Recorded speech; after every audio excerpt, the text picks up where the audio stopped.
So this next 2016 question number 3 can seem a little overwhelming at first, but I encourage you to take notes along the way. So I think right away you can see that you're going to be dealing with a 2D array. So a crossword puzzle grid is a two-dimensional rectangular array of black and white squares. Some of the white squares are labeled with a positive number according to the crossword labeling rule. So this looks like important information. The labeling rule identifies squares to be labeled with a positive number as follows. A square is labeled with a positive number if and only if the square is white, the square does not have a white square immediately above it, or does not have a white square immediately to its left, or both. Squares identified by these criteria are labeled with consecutive numbers in row major order.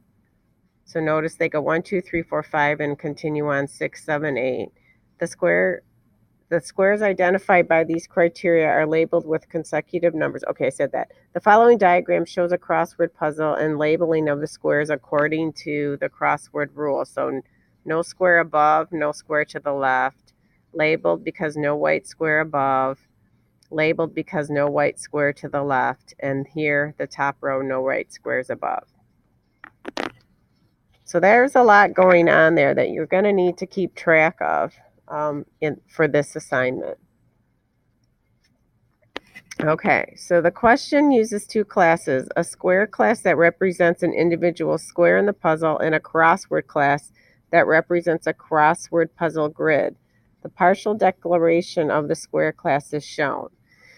So when we make a square for the crossword, it's going to have a Boolean variable, whether or not it's black, and then a number. So the square has a number associated with it. Here's a partial declaration for the crossword class. Each element is a square object with a color, black or white, and a number. Puzzle row RC represents the square in a row or a column.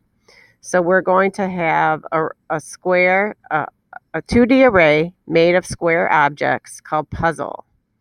So we're going to have a constructor, and to the constructor we send it another 2D array that is going to mirror puzzle called black squares. And then we're going to have another method called to be labeled, where we're going to send it a row and a column and a reference to this Boolean array black squares. The square object at row R and column C in the crossword puzzle grid is black if and only if black squares is true for that row and for that column. So there's, again, a lot going on here. So we're going to write the crossword method to be labeled. This method will return true if the square indexed by RC in the crossword puzzle grid should be labeled with a positive number according to the crossword labeling rules.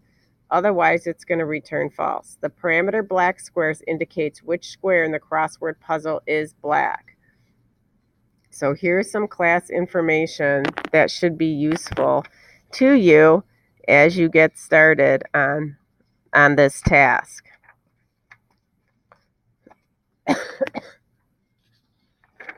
Okay, so the first thing we're going to refer to in this assignment is we're first gonna check to make sure that the square is white. So to check if the square is right, we're going to say if, not black squares, row, column.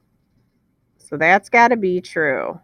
So we're going to put an R here and a C. So this means that the square is white.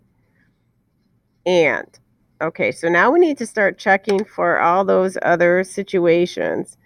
So we're going to make a big or statement. So if the row equals 0 or the column equals 0.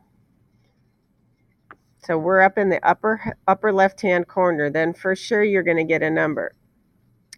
So here's another or. So everything, if you noticed, if you're in the top row, you're going to assign a number to be labeled. If you're in the leftmost column, you'll be assigning a number to be labeled. So now what I need to do is check above and below. So checking above, I'm going to check to see if there's a black square above, and I do that by saying black squares for the given row. So I'll say R and then the column above. And now I'm going to do something similar. I'm going to check for a black square to the left. And I do that by saying black square. And I say R minus 1. And then for the given column. So I'm in the top row. I already automatically know it gets a number. I'm in the leftmost column. This one is checking for black square above. And the other one is black square to the left. Okay.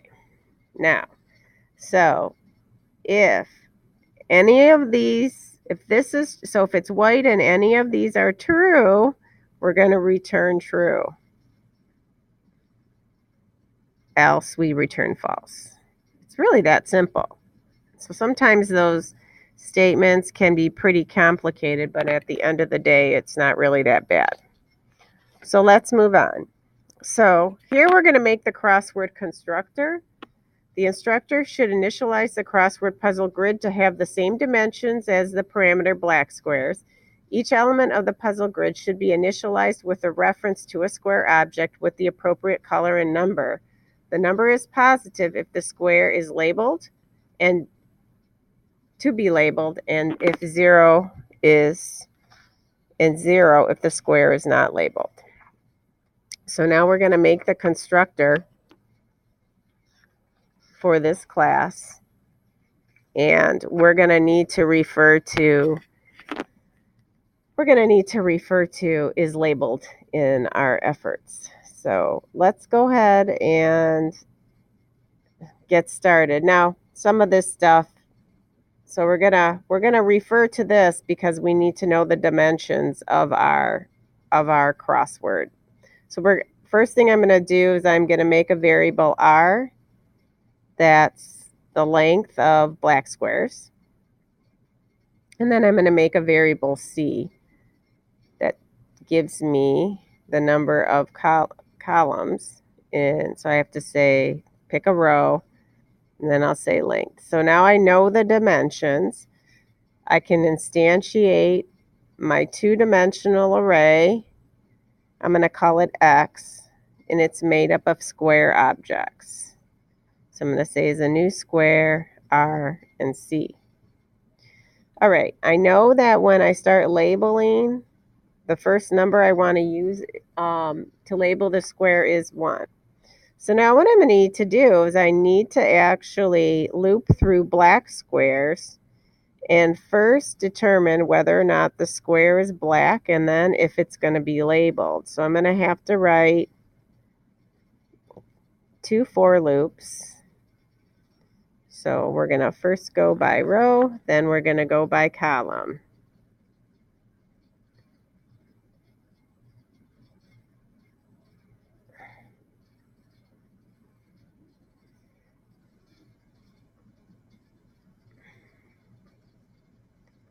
So I have an outer loop and an inner loop. Okay, so now I want to see if the square is black. So if it's just a plain old black square, so I'm going to say if black squares row and column equals true, then all I have to do is create in that location. So I'm going to say X of row and column. I'm going to say that's equal to a new square object.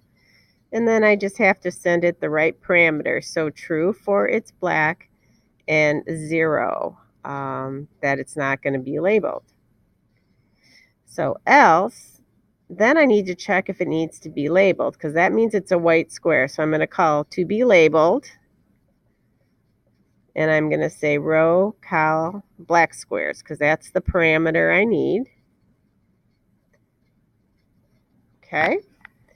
And what I'm going to do is I'm going to say, so if it needs to be labeled, I'm going to go to that location. And I'm going to say new square. And this time I'm going to say false because it's a white square. And then I'm going to send it the value num. So once I create that square with that number, I need to increment num to the next number. So if it's not labeled, then